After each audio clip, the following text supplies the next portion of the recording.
그 이제 좀 다른 얘기인데요. 그게 있어요. 작년 말에 정부가 전력계통 혁신 대책이라는 걸 내면서 뭐라 그러냐면 이제 반도체 같은 거 하면 이제 전기가 많이 필요한데 이게 전력 공급이 잘 돼야 되니까 송전탑, 그러니까 송전망, 그러니까 뭐 가로, 종축, 횡축 막 해가지고 이제 횡축으로 동해안에서 수도권 HVDC를 건설하겠다 이걸 발표를 했거든요.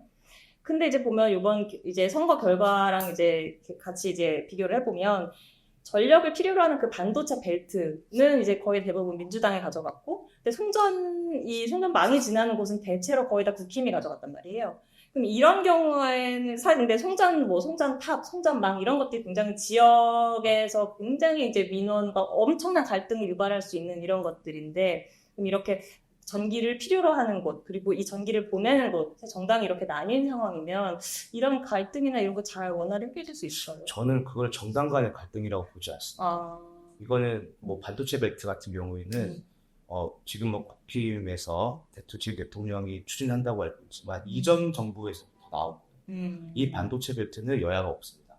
그리고 송전탑 이슈도 여야가 없어요. 이거는 지역의 이슈잖아요. 네. 근데 이거보다 더 중요한 것은 네. 이걸 갈등의 구조로 볼 게 아니라 정부가 네. 지금 낡은 우리나라 이 그리드를 어떻게 개선할 것인가 이 전망을 이걸 대한 답을 내야 되는데 아쉽게도 지금 각 정당에서 관심이 없어요. 근데 그래도 그나마 좀 희망적인 것은 이번에 이제 여러 기후 공약들 그리고 특히 재생에너지를 하는 그 사업자가 다 이런 국민들의 의견을 취합하는 과정에서 정말 개통 문제가 심각하구나라는 걸 깨닫기 시작했어요. 그래서 전부 다 이제 총선이 끝난 이후에 이 개통, 그러니까 아무리 재생에너지를 많이 생산해도 개통이 부족하면 뭐 하지도 못한다. 이런 것들이 이제 인식을 하기 시작했기 때문에 이거에 대한 해법을 뭐 각 정당과 정부가 같이 논의를 해야 돼요. 그리고 또 이 문제가 전통적으로 그러니까 정말 재생에너지 그러니까 우리가 탄소 중립을 위해서는 재생에너지가 필요하고 그러기 위해서는 개통도 깔아야 되는데 또 이 개통 문제는 전통적으로 환경 이슈란 말이에요. 네. 주민 같은 사항이고. 그렇죠. 그리고 어떤 식으로 할 거냐에 대한 고민들이 필요한데 늦었지만 아마 이번 국회에서부터는 논의가 이루어지지 않을까. 또 저희가 최근에 탈석탄 보고서 내고서 이제 관련해서 또 송민경 대표께서 나와서 이제 또 말씀도 해주셨는데, 요 석탄 발전 관련해서 이제 국민의힘 같은 경우는 폐지 지역의 지원법 이거를 제정하겠다 이렇게 약속을 했고, 민주당은 2040년 석탄 발전소 이제 중단을 약속했는데, 사실 저희가 얘기한 건 2035년, 늦어도 2035년에 탈석탄을 해야 된다라는 메시지였어요. 그러니까 이걸 보면 아까도 잠깐 뭐 원전 뭐 재생 거기에 매몰됐었던 그런 얘기 잠깐 하셨지만 아직도 탈석탄이라는 게 에너지 정책이 아주 중심으로 들어가진 않았구나라는 생각이 좀 들거든요. 기후에 관심 있는 이제 당선인들이 여러 이제 1호 법안들을 낼 거잖아요. 네. 근데 저는 그 중에 하나가 이 석탄일 것 같고 아까 저희가 얘기했던 이 여야가 협치하는 모습의 하나의 모델이 이거에 돼야 된다고 봅니다. 왜냐하면 이제 아까 말씀하신 것처럼 국민의힘은 그 주변 지역 지원 방점을 찍었고 민주당은 이제 언제까지 퇴출하겠다 뭐 이런 식의 방점을 찍었는데 아까 이건호 박사님도 말씀하셨지만 이게 석탄 발전과 관련된 법이지만 이거 굉장히 많은 부처가 다 엮여있는 법일 거예요. 그러면 특별법이 돼야 될 거고 그리고 서로 원하는 내용이 다 다를 거니까 목표는 같은데 방법이 다르단 말이에요. 근데 이거를 여야가 협치해서 답을 내놓지 못하면 진짜 망할 수도 있어요. 지역이나 상황 자체가.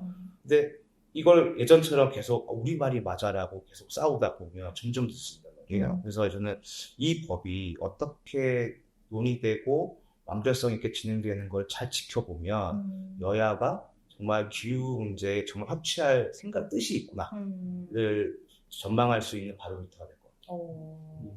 그러니까 지금 35년이냐 40년이냐 이런 뭐 귀한 얘기가 있는데 네. 잘 생각해 보시면 만약에 근데 아무것도 합의를 못하고 5년이 지나간다고 생각해 보세요. 그러면은 그 몇 년까지 해야 된다는 논의 자체가 무의미한 얘기가 돼버리는 거잖아요.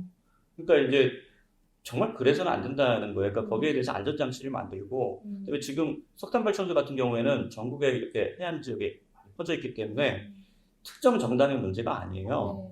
그래서 그거를 지금 뭐 정쟁의 대상으로 삼을 수 있는 상황이 아니에요. 네, 그러니까 그런 부분들은 지금 그러니까 바로 이런 부분들 때문에 저는 기후 문제는 협치가 아니면 풀 수가 없는 문제고, 지금 아까 얘기했던 그 개통 문제도 수도권과 지방의 문제가 같이 걸려 있는 건데, 이게 지금 수도권과 지방이 두 당으로 나눠져 있는 것은 아니잖아. 그러니까 아마 이런 문제들이, 기후 문제는 협치가 아니면 풀 수 없다.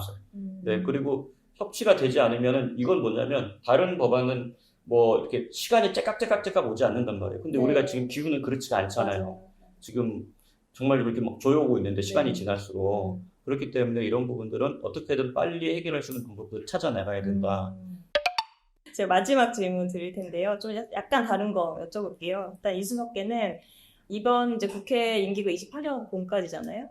그때까지 꼭 진짜 이거 마지노선이다. 이 법안만 꼭 통과시켜야 된다라고 하는 법이 있다면 뭐가 있을지. 그리고 이제 이 교수님께서는 이제 정치학자시니까 이번에 이제 총선 이제 본격적인 선거전이 벌어지기 전에 선거제도 관련해서 엄청 또 시끄러웠었잖아요. 네. 그래서 뭔가 정책 선거를 위해서 선거제도가 이렇게 개편될 필요가 있다라고 하면 그건 어떤 걸지 아까. 크게 세 가지.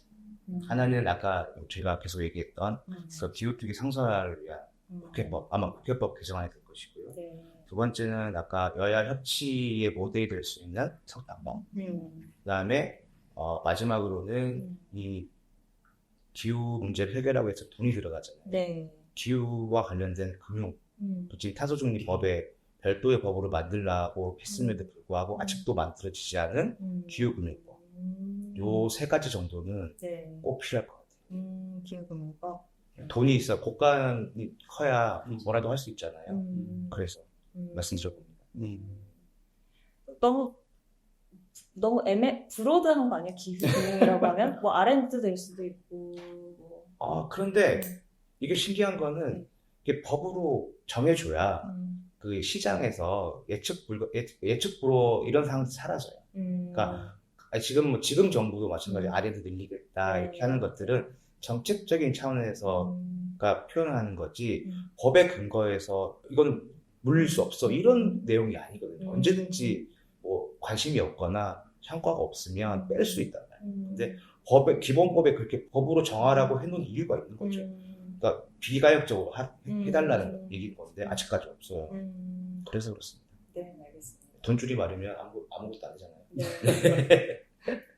결론부터 말씀드리면 네. 저는 기후 의제가 한국 국회에서 또 이렇게 국가적으로 이렇게 잘 논의될 수 있고 추진될 수 있으려면 비례대표가 좀 늘어나야 돼요. 비례대표가. 네, 지금 비례대표 우리 이번 총선에서도 봤지만 기후 의제 같은 문제는 개별 지역구에서 해결할 수 있는 게 한계가 있는 의제예요. 그렇죠. 네, 그렇기 때문에 이런 이제 국가적 차원에서 이 문제에 대한 고민 같은 것들이 필요하죠. 예를 들면 저출생의 대책 같은 거를 한 지역구에서 한 국회의원이 해결할 수 있는 문제는 아니거든요. 네. 마찬가지로 인구 소멸, 지방 소멸, 기후 위기. 저는 그 내셔널 아젠다 수준에서 해결해야 될, 그리고 외교 안보 문제를 어떤 지역구 국회의원이 자기 지역 공약으로 내놓을 수가 있겠어요. 접경 지역에서 일부 그런 부분들이 있겠지만 그 이외의 지역구 국회의원들은 사실은 외교 안보 문제를 가지고 자기 지역구에서 하기는 조금 어렵거든요. 그러니까 기후 위기 문제도 마찬가지예요. 결국은 정당들이 지금 왜 기후 위기 문제에 대해서 그렇게 크게 관심이 없느냐? 이게 지금 지역구 그 선거에 그렇게 큰 영향을 미치지 않는다라고 이제 보는 거죠. 그런데 이제 막상 지금 기후 문제가 전국적인 이제 그 논란이 될 수 있는 가능성이 저는 높아졌다고 봐요. 저는 이번 선거를 좌지우지했다는 그 대파.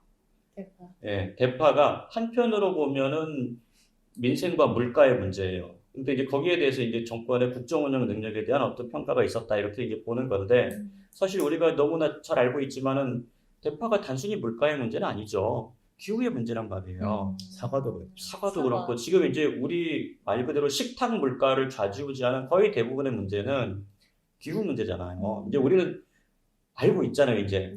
예, 우리 이제 알고 있기 때문에 사실 이런 문제들을 그러면 어떻게 해결할 거냐에 대해서 그게 지금 한 지역구의 국회의원이 지금 고민할 문제는 아니다.